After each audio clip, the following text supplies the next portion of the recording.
dire, et c'est ce que je souhaitais formuler dans dire que préoccupations sur le plan sanitaire, que je souhaite évidemment à nos personnels hospitaliers des temps meilleurs, et surtout, en ce qui concerne les personnels hospitaliers, des moyens supplémentaires qui se font encore aujourd'hui trop attendre par ailleurs.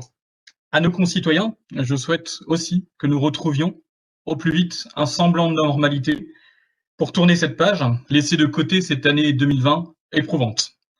Mais arrêtons, par pitié, de nous voiler la face et cessons d'infantiliser aussi nos concitoyens.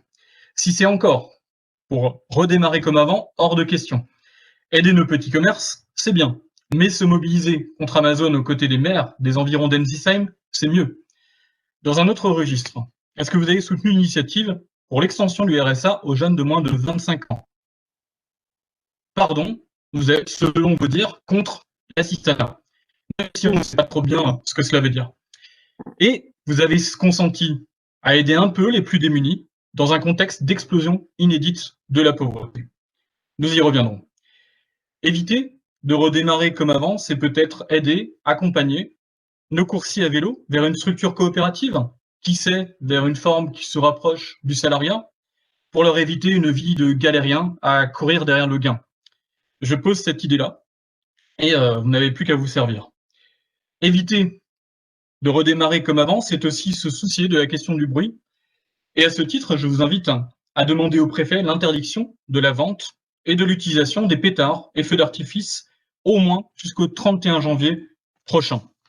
Il en va de la tranquillité de nos habitants, de la sérénité aussi de nos amis les bêtes, mais il en va aussi et surtout de notre santé collective. Vous n'ignorez pas que les particules fines émises étant de puissants transmetteurs du virus. Je parlais du bruit, de la pollution, mais aussi de santé publique, car se soucier des plus fragiles, c'est aussi faire en sorte que la circulation routière ne revienne pas finalement comme avant, avec son cortège de nuisances. Et notamment à la situation de mai-juin, avec une augmentation significative du trafic. Et je souhaite qu'enfin nous inversions la courbe avec ce triste constat, quasi unique en France pour les agglomérations de taille équivalente, d'une augmentation de la circulation automobile de 20% ces 20 dernières années. Madame la maire, tirons enfin les bonnes leçons des rapports de l'agence d'urbanisme. Pour finir, et ne pas être trop long, arrêtons, je disais, d'infantiliser et protégeons la santé mentale des Mulhousiennes et des Mulhousiens.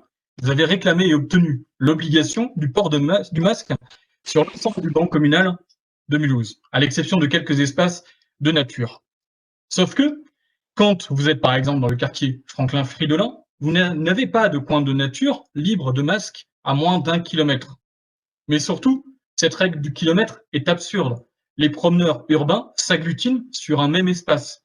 Ne faudrait-il pas plutôt exiger désormais un droit à la nature dérogatoire en circonscrivant les déplacements à l'échelle du département par exemple? Cette crise est déjà d'une grande violence pour nos concitoyens. Ne dégradons pas encore la qualité de vie, pas davantage. Prenons la mesure des défis posés et des remises en cause que doit entraîner cette pandémie, au risque de nous voir revenir le boomerang plus fort encore. Merci. Je passe la parole